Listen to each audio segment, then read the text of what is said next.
Before you watch the video, we kindly ask that you hit the like button. It costs you nothing, helps us a lot. On to the show. Super duty, tough work. Back again. It's your boys, your fam, your two favorite uncles, Printmatic, Illogic, here to do what we do every week, which is hopefully inspire you to do better work, to be a better artist, and to get better results, man. And share stories that hopefully kind of get you there. And, first and foremost, before we go any further, Illogic, his birthday, y'all. Everybody wish Illogic a birthday. The 18th day of 1980. Was that it? Yep. Okay, yeah. It's a lyric from Celestial Clockwork. He says his birthday on a song, so his fans all know what his birthday Right, is. everybody know. Yeah, you and Slug, both of y'all have slipped your birthdays into like songs. The Slug with like the September 7th. The Sep 7. Yeah, so like he slipped his in, you got yours in there. And so happy birthday to Illogic, y'all. You know, I appreciate this brother for being a good friend, amazing artist. And all these years, I done known this man since he was 17 or 16 or something like that. Yeah, around then, yeah. Yeah, long time. Long time. I think he was a junior, I think, in high school when I met him. I think he still had another year, and I was still in Springfield going to school. And so, man, friendship, 30 of them things almost. 30 of them things. Yeah, man, it's wild you say like your favorite uncles. Like we are uncle status. Like we are uncle status, man. That's wild. That's wild. We the coolest uncles you never had. You know what I'm saying? Exactly.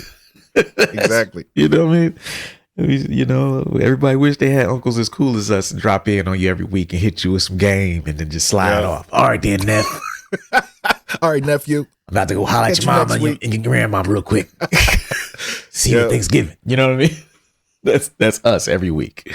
And so this week, man, last week's episode was a pretty intense one, a pretty deep one where we talked about Russell and just like him changing, the way that he marketed himself and he presented himself and was able to change perceptions of himself.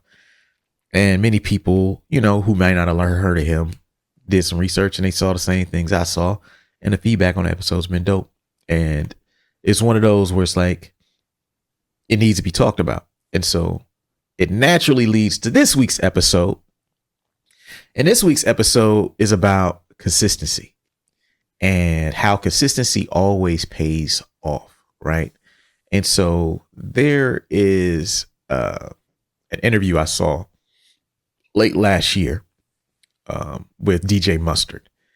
And we're in this interview, DJ Mustard, West Coast producer, super popular guy, mainstream producer.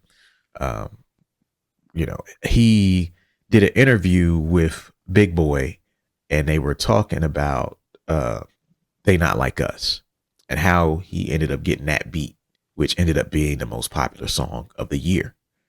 And the interview was very fucking revealing about his attitude and about how he works and his attitude about just like the artists he works with and how he sees himself. And I thought that it would be dope to play some of these clips and kind of talk about the big lessons from each clip in this interview. And I don't know how long this episode is going to be, but I know that it's going to be very impactful because what he's talking about is something that we all should apply to the degree that he does. And so, we're going to talk about how consistency always pays off, and we'll be right back. Word.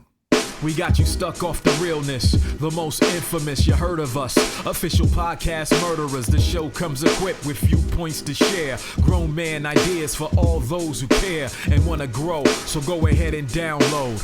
Every single week with a brand new episode. You're not alone in this world, cousin, so we share information and honest discussion and keep repping the culture like we supposed to. They spread gossip, but they never come close to.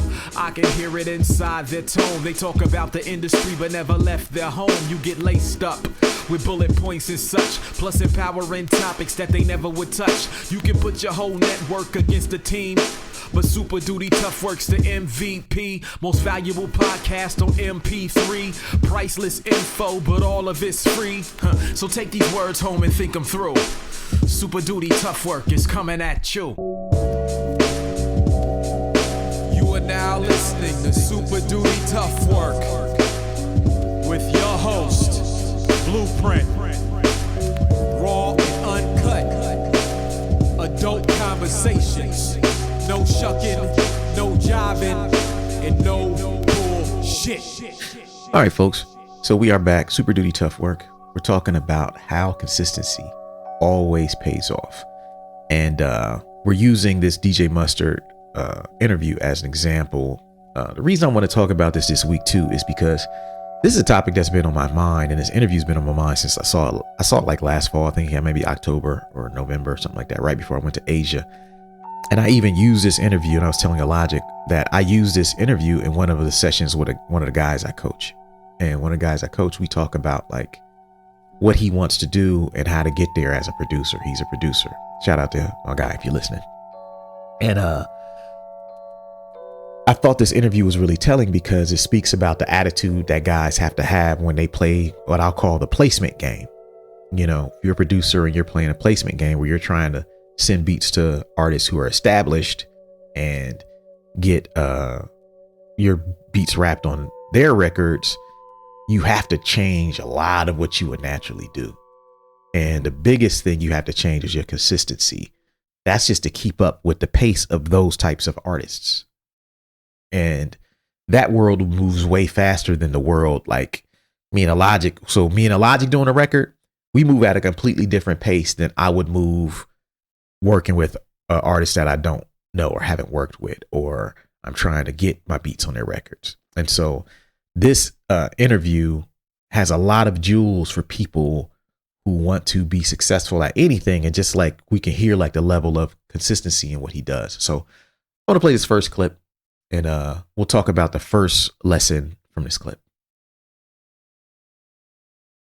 Yeah. And Not Like Us had just dropped the night before. And I asked you, I said, man, what was that like? And you told me at that time that you hadn't heard it until. Yeah, I didn't hear it till everybody else heard it.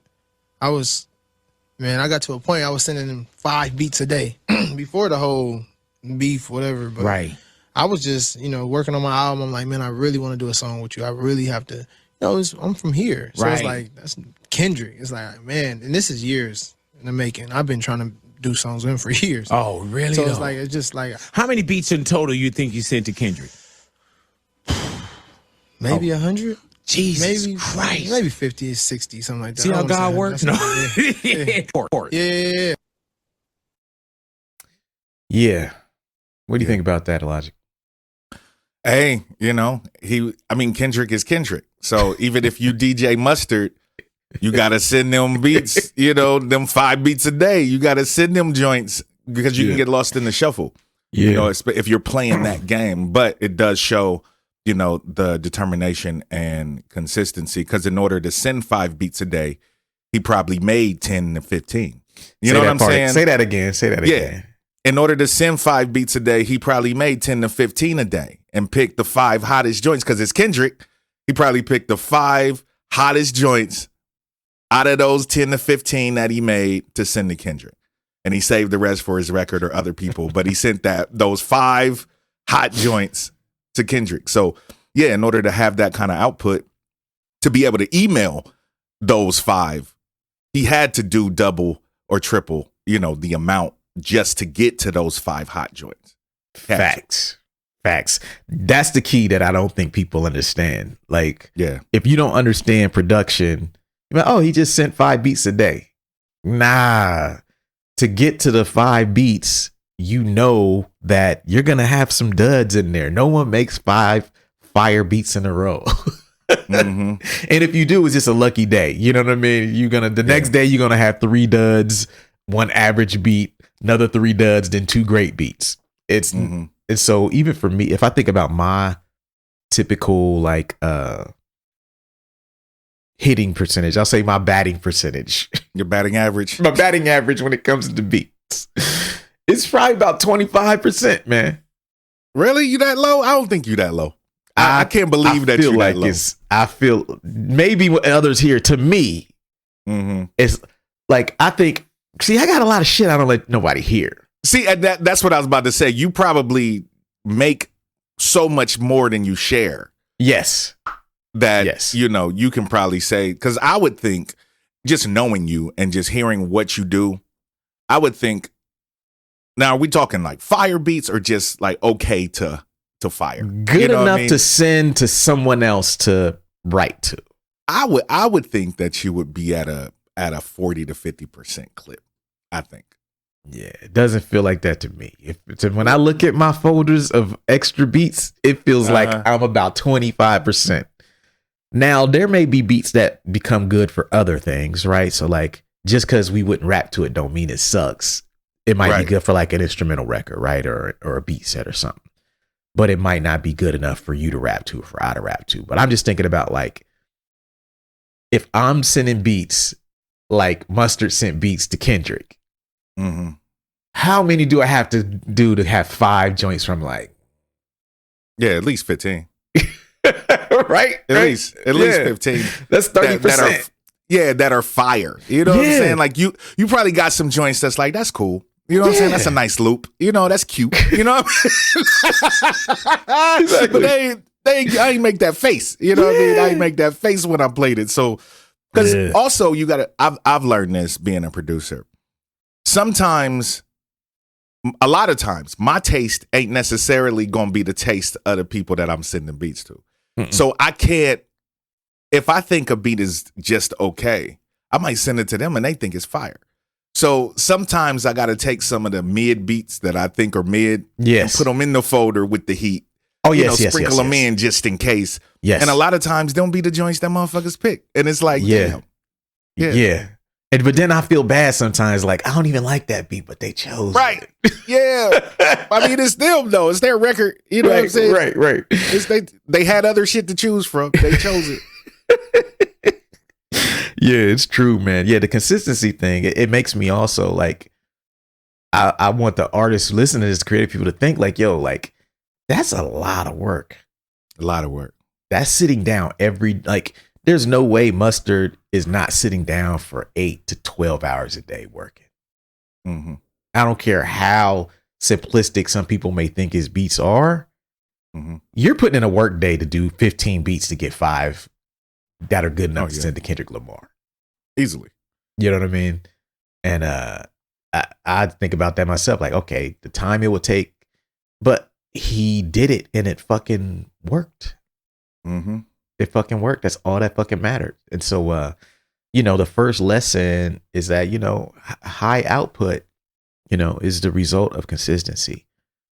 If you want consistent results, you need to be prepared to have a consistent output. Like any one of us can sit down and make one great beat. You catch one great record, it's a no-brainer. Oh, all I gotta do is add some drums to this is gonna be fire, right? Yep. Can you do that shit 15 times and make 5 that are really special?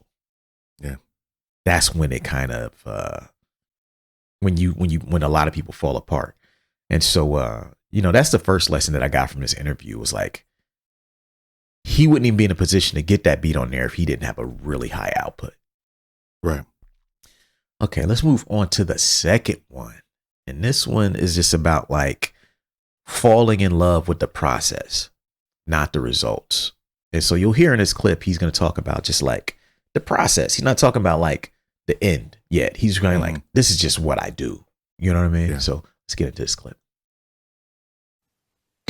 In the middle of this shit, it's over. Hey man, you had never hit Dot and said, "Hey man, look at these beats." So you weren't even. I was sending them beats. I wasn't even paying. Like I was paying attention. We all was paying attention, but I was on some like, nigga, if you gonna drop an album anytime, I don't know. Still, I was just like sending stuff because I just want to stay on the top of your mind. I want to get a song with you. You know what I'm saying? That's my thing. Whether it's beef or not beef, me being from California, I feel like everybody want a song with Kendrick. Just like it's Kendrick. So when 616 when Family Matters came out, I'm looking at this shit, I'm like, ooh, this shit crazy. And then fucking Meet the Grams came out, I'm like, ooh, shit. Man. I'm tweeting, I'm not knowing nothing. I don't know what the fuck is going on, what Kendrick doing. I'm not texting him like, hey, I don't know nothing. All I'm texting him is beats. Or, hey, top of the morning, boom, I'm talking about my garden. I'm talking to him about normal shit. I'm not talking about tennis. I'm actually not talking to him about the beef at all. Like, we don't talk. We was never talking about that. We was just, I'm like, check this out. I'm sending different type of shit, not just LA turn shit, just all type of shit. So I remember I texted him about this song on my album, and I wanted him on it. And I've been trying to get him on it. He's not on it, but I was just trying to get him on it. But yeah, what do you think, Illogic? I mean, the process is the funnest part for me. You know, making the shit and just, you know, knowing that I got some fire and wanting somebody to hear the shit. Like, that's getting to that point is awesome. Getting to that point is fun. And I think for me, you know, when I first started making beats, it was like a substitute for writing for me initially. You know what I mean? Because the process was different, but it was still emotional. It was still, you know, like finding that sample that makes you feel a certain way. It was like writing that bar that makes you be like, oh, I'm a bust cat's head. Was, you know what I'm saying? Like, it's that same type of emotion. And I didn't realize that the process of making beats and finding loops and finding samples and all of that would give me that feeling. So now, if I have writer's block, quote unquote, you know, we don't believe in that over here, but just to throw that out there, if I'm not in a place to write, but I can always listen to records. You know what I'm saying? Yes. I can always, you know, work on my drum programming. I can always, you know, do something in that vein to keep my mind moving and keep my mind bubbling in that artistic direction. And just the process is what made me fall in love with making beats. You know, the process of it and being able to send them joints out and play out, you know? Yeah. I love how he was talking about, I was just sending beats. I wasn't even asking him about the beats. Right. I wasn't following up like, hey, I sent you those joints. What you think? Right. He was just sending shit, keeping his head down. And it reminds me of like, the RZA, there's an interview where the RZA talked about, and I talked about it in my 10 Traits book, where the RZA said he didn't even know he was rich because he had his head down working for 5 years. You know, they had that 5-year plan. He told he was going to make, he told everybody in Wu-Tang he was going to make them millionaires in 5 years.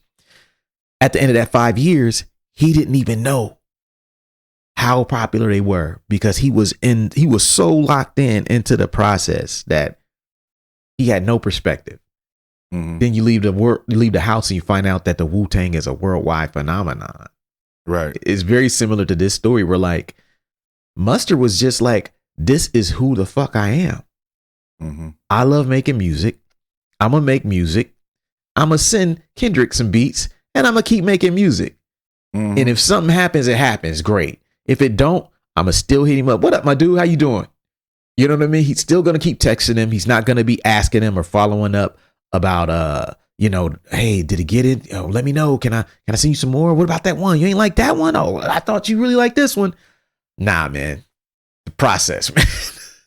Yeah, because that shit can be a turnoff. Like if he was, you know, hitting Kendrick up every day just talking about beats and they supposed to be boys. Yes. Like that shit would be a turnoff and Kendrick probably wouldn't even open the fucking folder because you get on his nerves. Right. You know?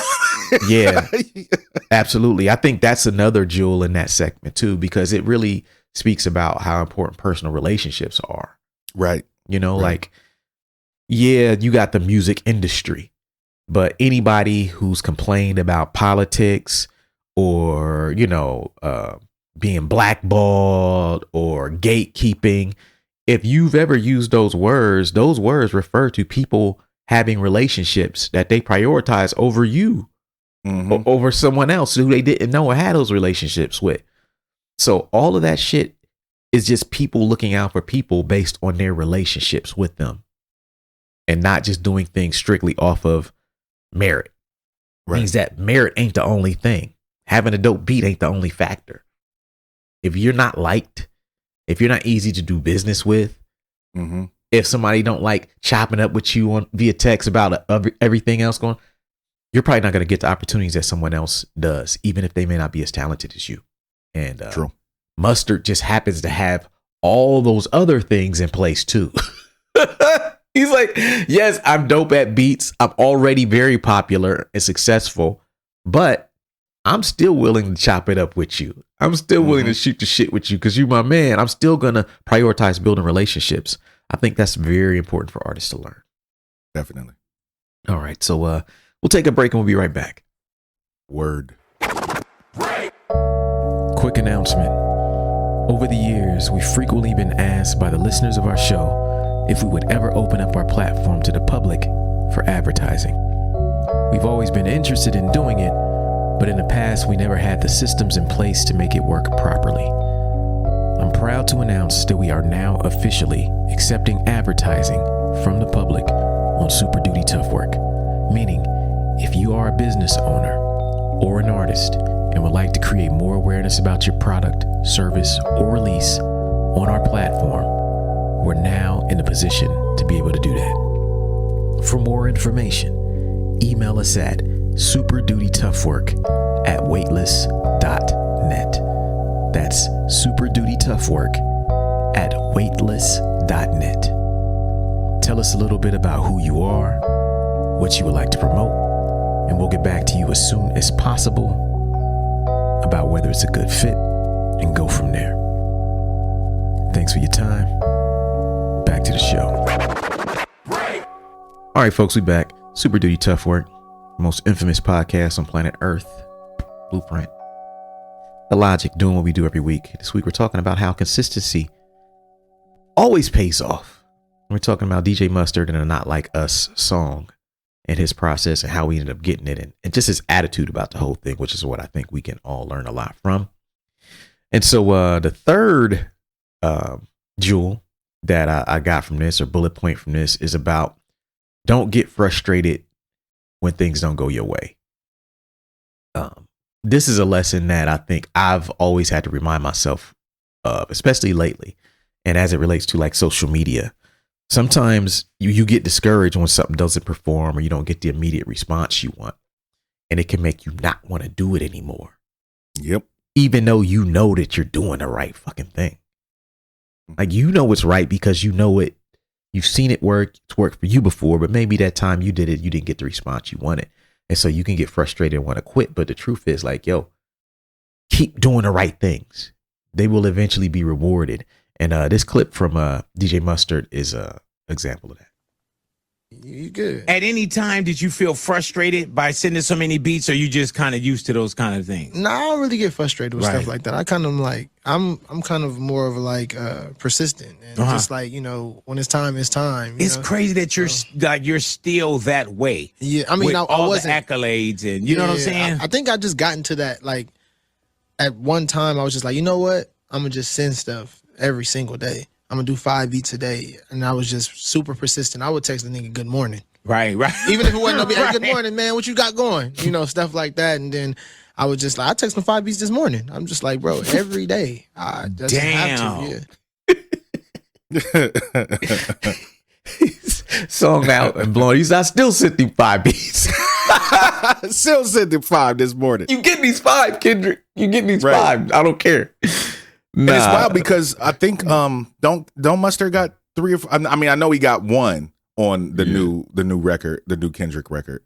The one Mustard, I know that one is, but I mean, I think he got a couple placements on Kendrick's new record, probably from those batches when he sent those beats, and he wouldn't have that connection. Yep. You know what I'm saying? If he didn't do what he did, you know what I mean? Yeah, getting discouraged is easy to do.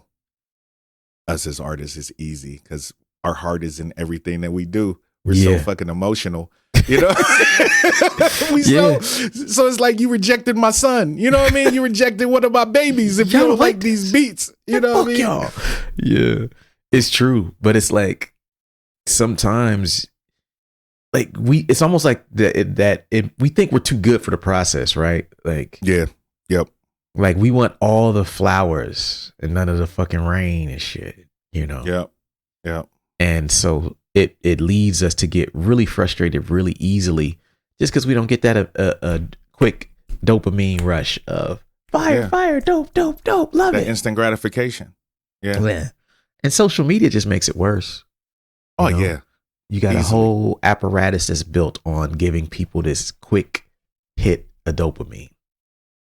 And when they don't get it that quick, they can really get discouraged, and it fucks with their self-esteem, and people get depressed and all this bullshit. It's like, yo, man, you should be getting that internally. Mm-hmm. Like, that's the most important rush you need to get. How you felt when you made it. Right. And I don't think Mustard, based on what he said in it, I don't think he would have felt any fucking frustration, because he knew in his head, like, yo, I'm making some fire shit. Yeah, he gonna pick something. Something gonna happen. Something gonna hit. You're right. Like, you keep knocking, eventually the door opens. Yeah. You know? And you can get discouraged because, like, oh man, I ain't getting the results I wanted. But people are paying attention. And it's the consistency. And like, yeah, if the key to it, you know, if you're at home listening, do not get frustrated. Yeah. You know, focus on doing the right things. He focused on making 5 beats that were good enough to send to Kendrick every fucking day. Yeah. Which is not easy. Nah, it's not hard. It's not easy at all. No. And so he was like, shit, by the time he chose those 5 beats, he probably knew, like, I know these is fire. So even if he don't pick one of this, he gonna pick one. Something's gonna hit him, like you're saying. And don't get frustrated, because when you get frustrated, especially playing that game, he gets, oh man, you ain't like that one? Mm-hmm. Man, I ain't gonna send no more beats. That's what he wanted to say. Fuck Kendrick. Right. Fuck him. See, this is a life lesson that I've been over the years teaching my kids, because this new generation is so used to the instant gratification. They're so used to instant results, and they don't understand that in life there are processes that have to be done. There are steps that have to be taken in order to get those results that you want. And a lot of times, just with getting their initial jobs, you know what I'm saying? Like, they fill out 2 or 3 applications and they don't get a response, and they like, I'm done. And it's like, bro, like, life don't work that way. You know, like, because I let them know, like, for the job that I currently have, when I wasn't working, I was waking up, sending out at least 10 to 20, you know, filling out 10 to 20 applications a day, sending my resume out. You know, I probably had interviews for like 50 to 60 jobs in a year before I landed the job that I wanted. You was like, DJ Mustard with the applications. With the applications, straight up. And it got to a point where, and the thing is too, it's okay to be frustrated as long as you don't stop. Right. Like, getting frustrated is okay, because that's a natural human reaction. But the problem is when the frustration takes over and you get too frustrated to continue. That's when there's a problem. It's all right to be frustrated. I was frustrated that I wasn't getting people hit. Like, my resume is fire. I know I'm qualified for this shit. You know what I mean? Yeah. But I ain't gonna stop, because I know somebody gonna hire me. Somebody going, you know, get that. And it's the same concept that I'm trying to teach my kids, as well as what Mustard was doing. Something gonna hit. So I'm gonna keep pushing. Beautiful. Yeah, well said, man. Yeah, it's so easy. I felt that frustration before. Like, last year was the first year I really shared my beats consistently. You know what I mean? And send them to people. And it's like, one thing was like, in the past, I never produced records for people outside of like Waitlist, because I didn't feel like going through that process. Yeah. That's the honest truth. I did not feel like dealing with the feeling of like, oh, well, this person over here might think I'm not good enough because they didn't like this beat that I think is perfect for them. And I'd just be like, you know what? Fuck this shit. I send them one batch of beats and I'd be like, man, I'm out. They ain't pick nothing off of there. Fuck this shit. And I was just like, I was being weak, to be honest. You know what I'm saying? And that's the real thing. Like, you have to be very strong when you're in that situation. It's okay to be frustrated, but just keep going. Yep. If you really want that shit, keep going. Because like, I guarantee you, there's a lot of other people who are gonna quit. And sometimes the win goes to the person who just showed up. Yep. You just keep showing up though, and you'll fucking win. So yeah, that's number 3. The 4th jewel from this one is about ego and not having an ego. So here's a clip. I always tell my homies like that do music. It's like you get one hit, it could change your life. But Mustard, you already got like so many accolades. Yeah. So you know what I'm saying? Like some people be like, man, hold on, bro, I'm Mustard. You know what I'm saying? One thing I did speak with Kendrick about is like removing the ego. I don't have an ego. I don't have an ego when it comes to like making music or like collaborating with people or other producers, or even how I may look to get a person to finish a song for me for my album. I might call a dude 100 times, like, and it's happened before. And it's like, I don't have, like, you know, like you can call, I'm calling Roddy, maybe I don't have to call Roddy that many times, but say if I'm calling, I don't know, anybody 100 times trying to get them to do the song, nobody's ever going to hear the song when it comes out and be like, or Travis Scott, for instance. Right. If I have to call him and chase him down, and I'm calling him over and over, blowing his phone up, some people be like, I'm not blowing his phone up. You're right. Me, I don't think anybody's going to listen to the song if it's good and be like, I wonder how many times you have to call him. Right. Yeah. The ego part of it, man, doesn't matter. You know like that he had to call Travis like probably 42 times on this one, man. Travis had to catch Travis, man. Yeah, but you got it. Yeah, I got it. And that was another one, bro. As soon as you press play on that, it didn't have to grow on you. Yeah, what do you think, Illogic? Yeah, we rappers, man. We got egos. Like ego, you can't be a rapper and not have somewhat of an ego. Right. We talk so much shit on record. That's true. You cannot be a rapper and not have ego. So, you know, but when you're dealing with business, you have to put that ego aside.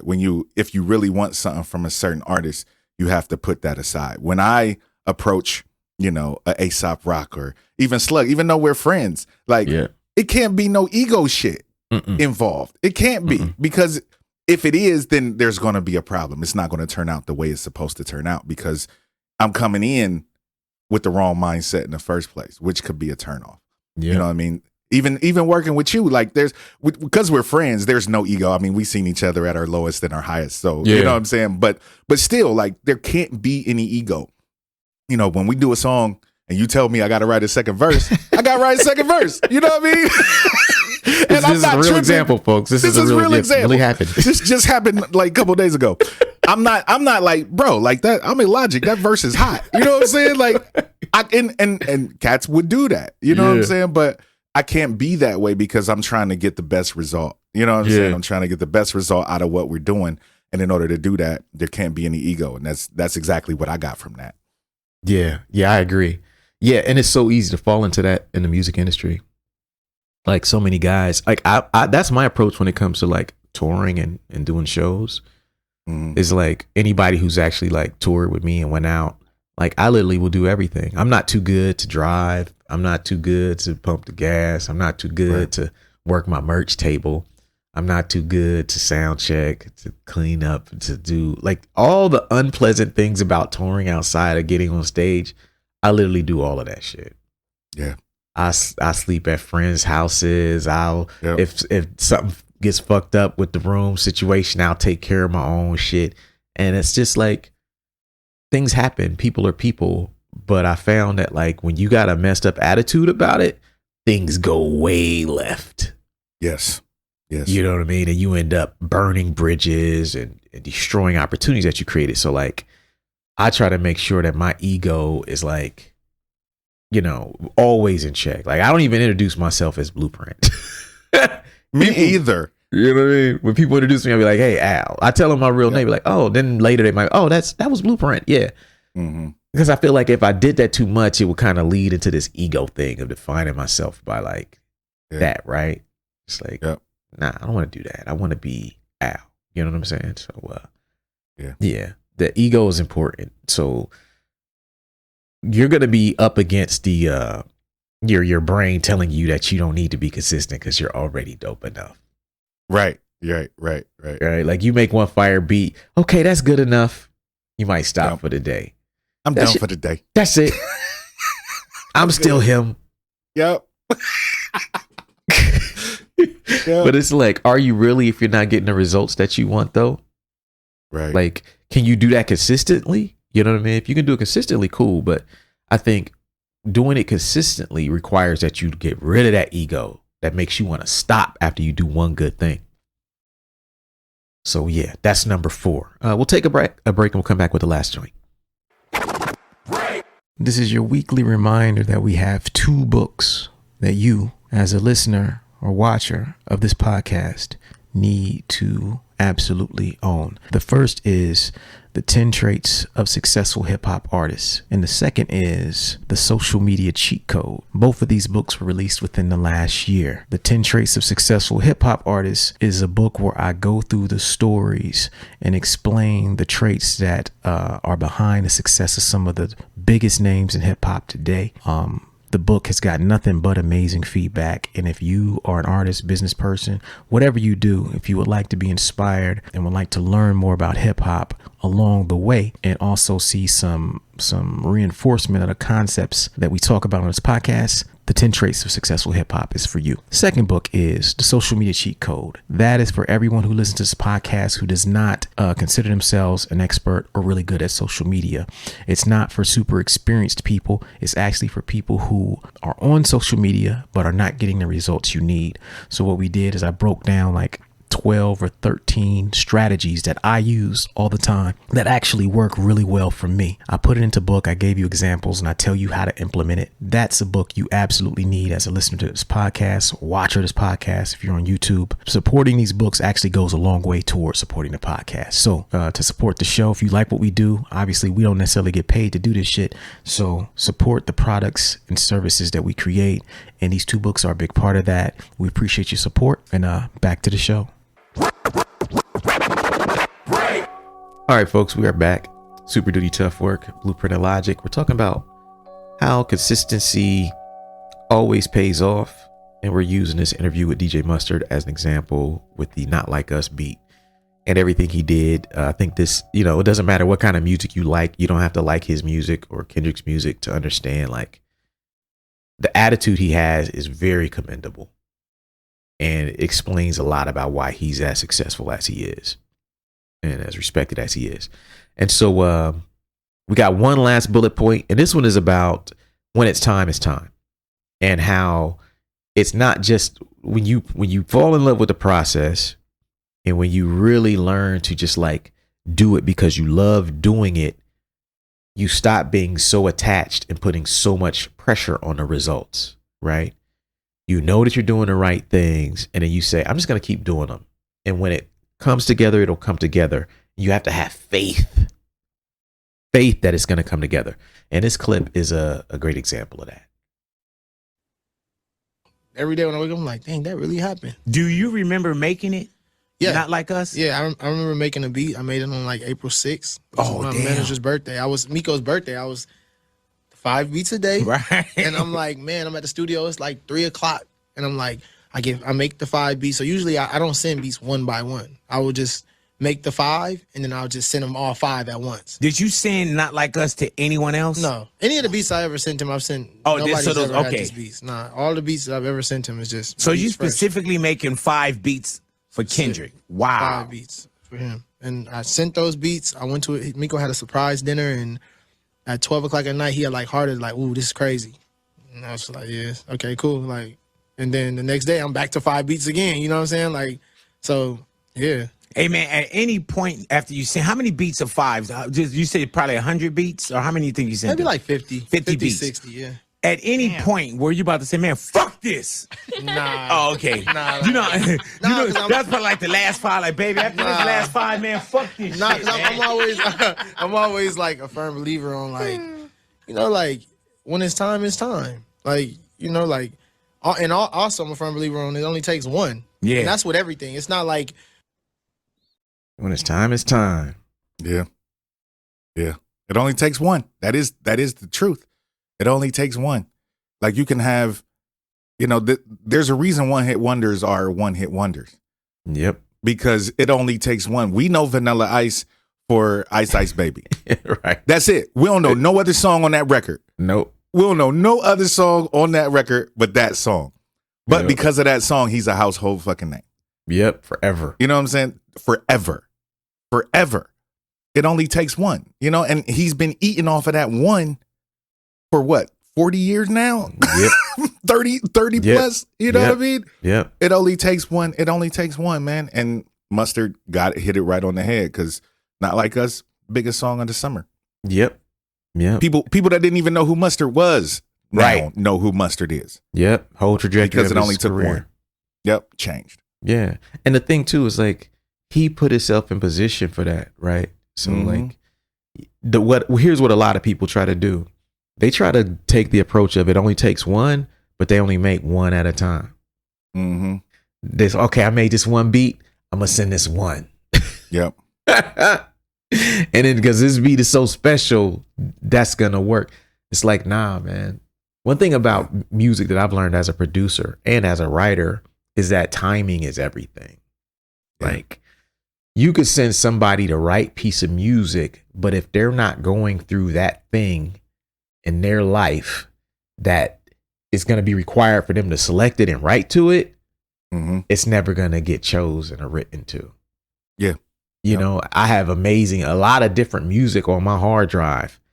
I'm just waiting on the right time to write to it. Because I know it's dope, but I'm just not in that place to go into that space yet. Right. And as a producer, sometimes we get frustrated because we think, oh man, because I'm in this place, he's going to hear this and be in this place. They're going to get it. It doesn't mean that music is not dope. It's just timing. You have to be willing to go through the process long enough to catch those lightning in a bottle moments. Yep. Where the perfect beat matches the perfect concept because the artist was in the perfect space and he needed that piece of fucking music. Yep. And if you're not willing to go through that process, you don't get one of those. Yeah, you don't get there making one beat a day. You know what I'm saying? You don't get there with that. Nah, it's a different game. So yeah. So that's it for this week. I'm gonna read these back. The first lesson was high output is the result of consistency.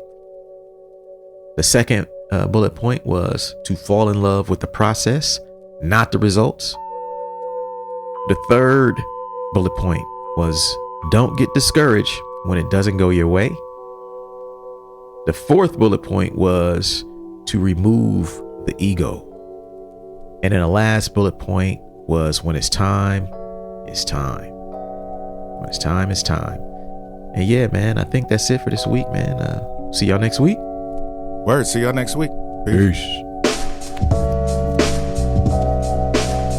Thank you for listening to Super Duty Tough Work. Subscribe to the podcast on iTunes. Follow the podcast on SoundCloud. Peace. Shoot, I got styles already that's more complex that nobody know about. I mean, super duty tough work.